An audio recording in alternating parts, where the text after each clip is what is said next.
Alright,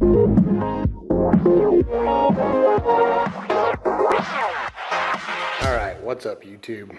So it's a nice cold and rainy day, so I don't want to do M2 review today, but I thought I would go over electric cars and the BMW i3 specifically.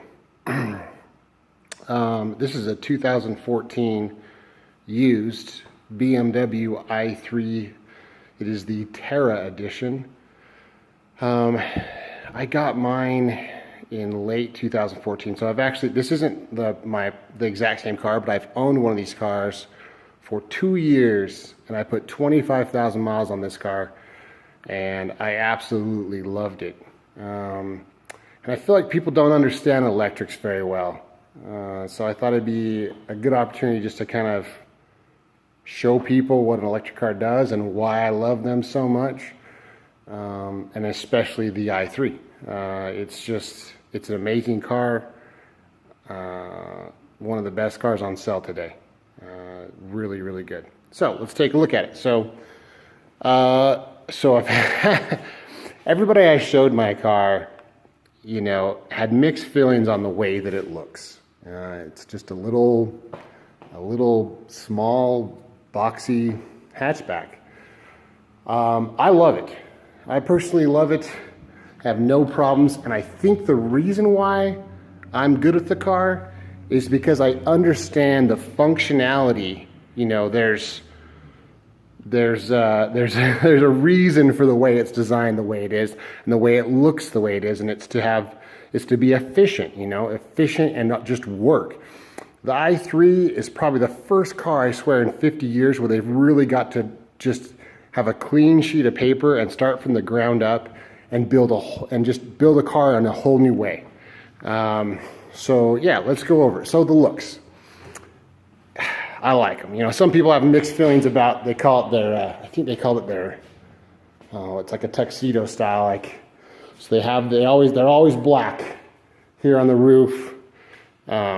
They carry it all the way through, and then they tried to do their little eye theme through the window here, all the way back into this little thing here for aerodynamics. But yeah, let's talk about efficiency. So there is a reason for everything. Okay, so let's talk about efficiency. Let's take a look at the wheels.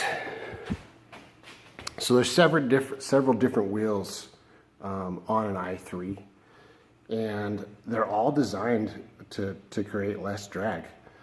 Super skinny. So I think these are 155s. I mean, I can put my hand, you know, it's a little bit bigger than a bicycle tire. These are basically like motorcycle tires. And what they did is they made the wheel kind of a large wheel. These are 19s. They have 19s and 20s.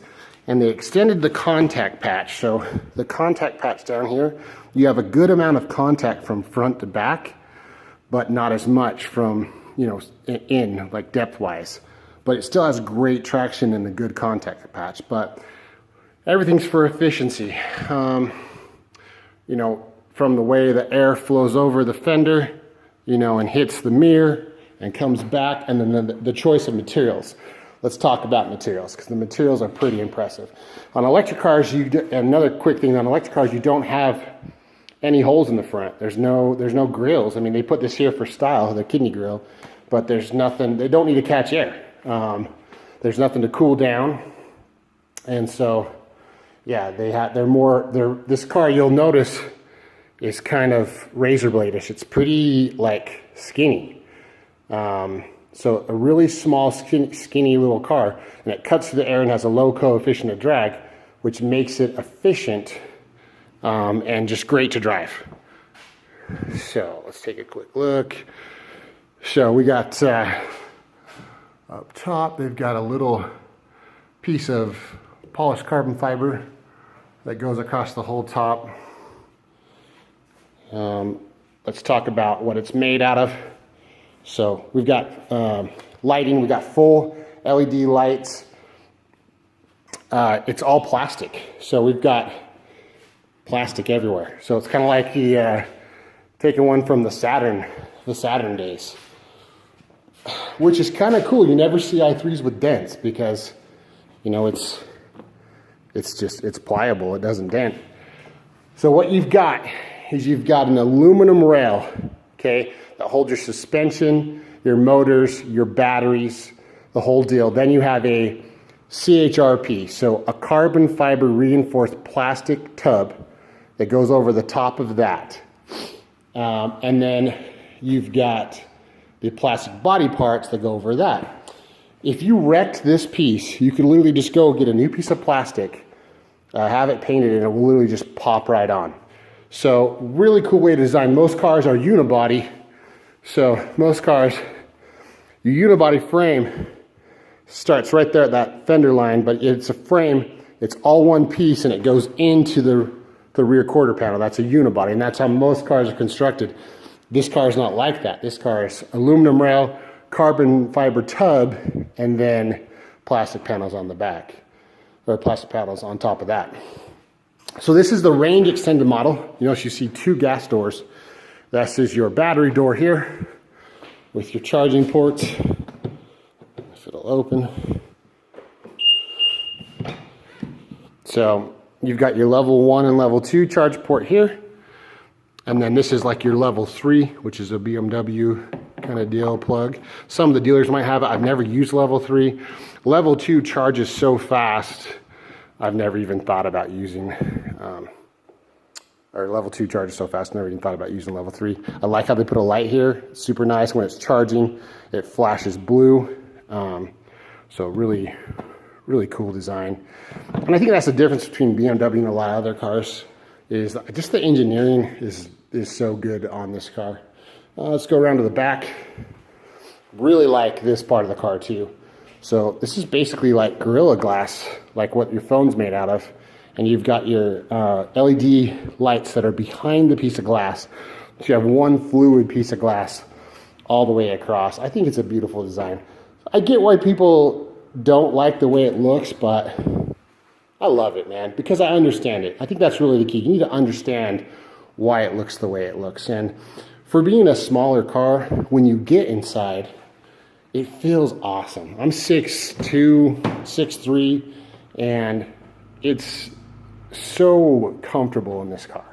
So comfortable. So let's go over some of the inside materials. This leather is, I believe, naturally tanned with olives. So they tried to be all green. It's all supposed to be renewable. So naturally tanned with olives. This fabric's made out of plastic bottles. This is basically like glue and hemp, I believe, here. So I think this car is like around 95% renewable. So they can basically recycle this thing and do it all over again. It's pretty awesome. High quality. I love the seats. It's a nice thin high back seat. So really just kind of looks lightweight. It's manual, which is actually a good thing. You don't need motors in this. You're trying to keep the weight down, have it be efficient. The back seat is actually really good. There's plenty of room. I like these doors. I've also heard people saying they don't like the suicide door. I think it's awesome. Works great. If you do have a kid and he's in the car seat, it's easy to put your kid back in the car seat. But typically when I'm in this car, it's me and one other person. So not too concerned about the back seat. Let's take a look at the carbon fiber tub. So you've got this piece here is your carbon fiber tub. So that's your carbon reinforced plastic tub. So almost full carbon, but they made it cheaper. It's almost as strong, and it's way cheaper for them to produce. And they developed this with Boeing. So it's cars in the aviation industry always share a lot of technology, and it's freaking awesome. Awesome engineering. So yeah, carbon fiber tub. Let's take a look at the back. You got the seats that fold down. So nice. There's your little charger. This is your 110 charger that comes with the car. Honestly, it's not designed to use that charger. You can use it, I know people do, but if you buy an electric car, you want a level 2 charger. That will take 18 hours if the battery's empty to charge, and it kind of sucks. But if you have a level 2, you're talking 3 hours. You're talking 3.5 hours, this thing is basically full. So just get a level 2. If you decide to go with an electric, get it. Make sure you factor in the level 2 charger. It's the way you should do it. So let's open this up. Get back to these materials. Sorry. We got eucalyptus from Germany, which is basically like a weed. It's so abundant there, it's no big deal. Again, another renewable material. This has the technology package, which gives you the bigger nav screen, which I really love in these. I would recommend, if you're going for an i3, to get the tech pack at least. It's so nice with an electric car. Same thing with a lot of other electric cars, a nice flat floor. So you've got, oh, it's kind of bad. There we go. You've got a nice flat floor that goes all the way across. So, and the reason how you can get away with that is because you have no transmission tunnel. Typically you have an engine in the front and then transmission that kind of almost comes through the car and then back to your drive. Front wheel cars are a little different, but that's basically how it's been. On this, this is the range extended model, which is pretty awesome. But you've got your charging port that I showed you, and then you have your gas here. So it has a gas generator, and the engine and the gas generator are in the back of the vehicle. So I can't really show you much, but they're here. So they're under this cover. That's your engine and your electronic drive. I think that's why this car is awesome, is because it's rear wheel drive. It's still really fun to drive. They never let you take the traction control off, which I wish they would, kind of. And it has like stability control that's pretty aggressive on it because they don't want people to get in trouble. But it actually has great handling characteristics. I told you about that rail. In the middle of the car are your batteries. So you have a whole battery pack in the center of the car down low that really keeps the balance awesome in this car. You have some cooling stuff up front, I think a couple little things on your tank, and then you have your it's a 650cc 2-cylinder, I believe, scooter engine they took from the motorcycle department that runs as a generator. Now, it's not a hybrid, it's a generator. So that engine is not connected to the drivetrain in any way. So it's just like you're going camping and you want electricity, it just creates electricity, okay? So it creates enough electricity to kind of maintain 65 miles an hour.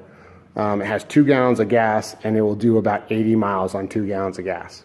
So yeah, remember, it's not a hybrid, it's an electric vehicle with a range extender. I know they have all these different designations, but it really is a full electric with basically a backup. So this isn't my exact car, but this is what I had, just to give you a little experience. I had mine for 2 years, put 25,000 miles on it, and I think I probably used a total of 40 gallons of gas over 25,000 miles. So I almost never used it, but just knowing that it was there meant that I could use it for anything and everything every day. I never thought at all about running out of gas.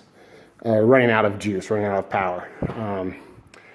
And the other thing I'll say about this, I think I'll get into a little more when we do the driving portion of this video, but I think people think that these aren't going to be fun or something. Like I call it a weapon. It is a weapon in the city. Like, this thing is mean in the city. It chews up cities like crazy. You go in a corner, instant torque and power, like, it's just the best for your day-to-day run-around car. So I'll get more into that. I'm trying to think if there's anything else we need to go over. You pretty much the only maintenance you really have on an electric vehicle is basically maybe brakes, but brakes are probably gonna last 100,000 miles because it regens.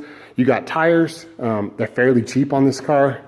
So you don't have a lot of maintenance, so you're not having to pay for gas, you're not having to pay for any maintenance on the car, and it's just a great place to be. This car is not supposed to replace your car. It's supposed to be, I feel like that's where people got it wrong. They think that it's supposed to kind of replace the car. I think honestly, I know people can't afford necessarily several cars, but I think it's supposed to be an addition to your other car. It's supposed to be another extension, another tool in the tool belt that you can use when the time is right for you to use it. So, all right. So I just wanted to go over that. I think I'm going to stop now and move on to the driving portion, and we'll put these together, and I can tell you all the little pros about electric cars when they're driving, and especially the i3, which I love. If you're on the fence about an i3,